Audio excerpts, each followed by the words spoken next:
Hello, sixth grade Bobcats, Mr. Flato here.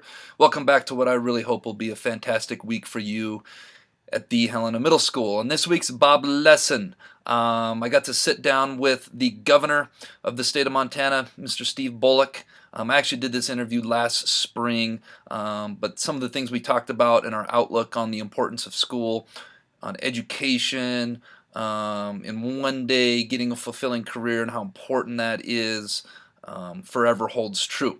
If you think about it, the main reason we are here in school today is so that by the time you become my age or you become an adult, you are able to go out into the workplace and do something, produce a good or service that somebody will pay you for. And hopefully that falls within finding your purpose in life. I feel like this is my purpose. I'm meant to work with kids, make cool B.O.B lessons, hang out with middle schoolers, help them through their stuff. I feel like that's my purpose in life, and that's a pretty good feeling. And I want that same thing for all of you someday. So let's get rock and roll on this B.O.B lesson, naming this an interview with Governor Bullock, and let's make sure we go out and finish these next few weeks to the best of our ability and go out and make it a great week at the Helena Middle School. All right, this week's B.O.B lesson is an interview with Governor Bullock. But first, let's be our best this week at HMS. Let's be B.O.B. Let's be safe, let's be responsible, let's be respectful, and let's be a learner. Hey Bobcats, Mr. Flato here. Have a special B.O.B lesson for you today. I'm here with Governor Steve Bullock. Mr. Bullock, thank you for doing this today. It's great to be with you, Mr. Flato. Awesome. We are very lucky to be in the state capitol, and so I had to get Mr. Bullock in on a B.O.B lesson. And me and Mr. Bullock today are just going to talk about general education things and why education is so important. And we try to prepare you guys for being adults someday and how important it is to have capable, fully functioning adults out in the workplace. When you get to be in the real world, you get to be our age where you have bills to pay, you got to take care of yourself, some of that important stuff. And so we're going to spend a little time today, maybe a little question and answer with Mr. Bullock. And I hope you guys really tune in, put your smartphones down. Put your homework down, quit giggling and joking with your neighbor because this is going to be an awesome B.O.B lesson. So without further ado, we're going to get going and talking about some stuff with Mr. Bullock. So Mr. Bullock, you're now the governor of the great state of Montana, but it wasn't too long ago when you were a student. Did you grow up? Where'd you grow up at? No, I actually, Bobcats, I sat in basically those same desks that you did. I mean, I'm a product of our public school system. I was at Smith School for grades 1 through 6, delivered newspapers, the governor's house as a kid. Never thought necessarily that I'd be living in that house. Then was at the time we called it Helena Junior High, not HMS, and then went on to Helena Middle School. And to this day, as I think of sort of what I am, and what I've accomplished, that I can go back to that public education that I received that is so essential to that. And it really is what makes, from my perspective, it's a great equalizer. Takes everybody in that school and gives them that opportunity to be whatever they want to be. And that's something that whether you're in, I think, 6th, 7th, or 8th grade, you sure don't have to have figured out today. You don't need to know today what you want to be when you grow up. For some reason, I decided in 3rd grade I want to be a lawyer. Yeah. But you don't have to know. But what you do have to recognize is that each and every day, in some ways, you face crossroads. And those crossroads are, do you want to be that success or statistic? And it is the education system that allowed me, I think, to ultimately become governor. It was teachers along the way that helped me out. And I'll tell you, I didn't always take classes as seriously as I could have.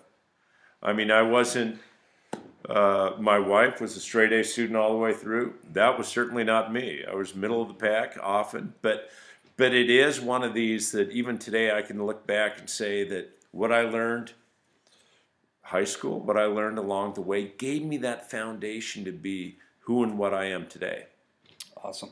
And we've been talking a lot about, I haven't gotten into careers yet. That's how we're going to finish the school year. But I have talked about that 12 to 19 years old, trying to figure out who I am and what I'm about. And so when you speak about, you don't have to decide that today. That's very true. I think you would agree with me that building that foundation and learning those skills, so that when you do start to decide, whether it's in third grade I want to be a lawyer, or whether it is when I was 28 I decided I wanted to be a school counselor, you've built that foundation and you can now access that education or what it is that you need to go out and live the life and work in the career that you want to work in. No, and that's exactly right. I'd say, well, on the one hand, I wanted to be a lawyer. I didn't even know any lawyers. If I look over the course of my life, I've had 20, 25 different jobs, everything from a tour boat driver out the gates of the mountains to a lawyer to now governor. But it really is for the platform, both the hard skills and the soft skills are what you can gain in school. The hard skills meaning that at times you might sit in a math class and say, why do I need to know this? Yep. But ultimately, whatever career you're in, if it's just balancing and taking care of your own finances, you need those skills. Mm-hmm. And the soft skills of learning how to speak, learning how to write, learning how to communicate. Communication is so essential. Yep. And that does form a lot of the foundation, I think, for whatever career you might want to do. Yeah. Communication, problem solving, we talk about it all the time. English and math classes are so important, but you learn so many other skills along the way. What would you say to some of those middle schoolers that say, you know what, I'm going to wait till high school to really get going on this, or it doesn't matter until high school starts? Because I seem to hear that with some of our 8th graders. I don't know if you can put yourself back in when you were at HMS and maybe some of your thoughts when you were 11 to 14 years old. Well, and yeah, I mean, look, we all create our own path, but by the same token, you got to realize that it's cumulative, meaning what you do today in 8th grade will shape what happens in high school. What you do in high school is that record that will be with you all of your life, but not only the record, it'll be the skills that you attain. Yeah. And so often in life, and many 8th graders might be able to look back and say, wasn't it cool back in 3rd grade when I did X, Y, and Z and stuff like that? Yeah. As we get older, you realize what you're given each day in school is an opportunity. Mm-hmm. And you don't always realize it in the middle of every single day, but as you look back, it's an opportunity to learn, an opportunity to engage, an opportunity to both succeed and allow yourself to fail, if that makes sense. Mm-hmm. I can say that I have learned more throughout my life by times that I've fallen short. Mm-hmm. I've tried, but I've fallen short, but I took the risk to do that. Mm-hmm. And I'm not unique. If you think Henry Ford went broke 5 times before he succeeded. That's who started Ford Motor Company, by the way, for those of you. Any final pieces of advice or anything you can tell our HMS Bobcats as they continue on their journey, whether they're a 6th grader or an 8th grader about to start high school? Because, going to school every day, it can be a grind, just like being a school counselor day in, day out can be a grind. Being the governor of the state of Montana can be a grind. But I know finding the right career is so important because I love coming to work every day. I'm sure if I asked you that question, you would say the same. Any final advice? On the career side and the education side, on the career side, think about what's going to give you passion. What, as Mr. Flato says, that he can wake up each day and say, I'm excited about doing it. Because there are often, especially maybe at middle school, you think, I just got to go out and make a whole bunch of money, or I need to do X, Y, and Z. Mm-hmm. It really is what's going to drive you is if you're passionate about what you choose to do, you'll also be successful in that. And that recognize that the platform that builds off all of that is what's happening in your lives right now. It's the education that you receive, and you are given a gift each and every day. And I know it doesn't always seem like it, but the gift is that there are teachers, there's counselors, everybody says, I want you to be able to fulfill your potential, whatever that is. And that potential could be anywhere from, being the best mechanic here in Helena, the best rancher or farmer, the president of the United States, whatever it is, but you're given that gift each and every day to engage, to learn, and make sure to recognize that it is a gift. And it is something that not only do your teachers care about your successes, everybody here in the Capitol cares about your successes, because you will also be the leaders of our community and our state in the future. Awesome. Well, thanks, Mr. Bullock. I really appreciate Mr. that. Flato, thanks for letting me be part of a Bob Lesson. Absolutely. Hope you guys like that, Bobcats. All right, Bobcats, I hope you guys liked that interview. That was really cool to do. I hope you guys got some good information out of that, maybe something to inspire you, something to help you on your way.